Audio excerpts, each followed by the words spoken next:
Oh iya, nggak apa-apa.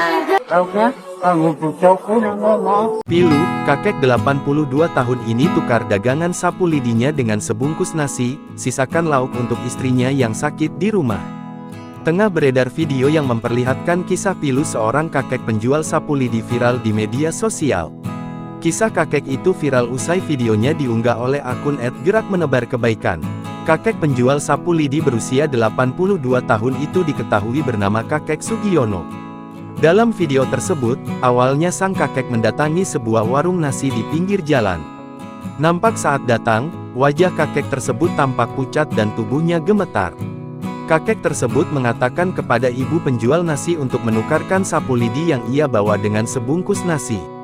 Sang ibu penjual nasi itu pun langsung membungkuskan nasi untuk kakek tersebut. Tak diduga, saat sang kakek ingin menukarkan sapu lidinya dengan sebungkus nasi itu, si ibu penjual nasi memilih untuk memberikan saja nasi itu kepada si kakek. Di potongan video selanjutnya, tampak si kakek tengah makan dengan lahap di pinggir jalan. Perekam video pun menghampiri kakek tersebut, ternyata sang kakek hanya memakan nasinya saja tidak dengan sayur dan lauknya. Sayurnya masih ada, lauknya.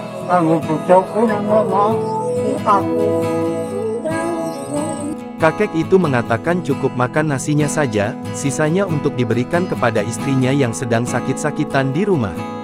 Sontak saja, unggahan tersebut pun mengundang berbagai komentar. Banyak warganet yang berkomentar merasa terharu melihat unggahan tersebut. Pemilik akun Instagram tersebut juga membuka donasi untuk diberikan kakek tersebut. Download Tribun X sekarang, menghadirkan lokal menjadi Indonesia.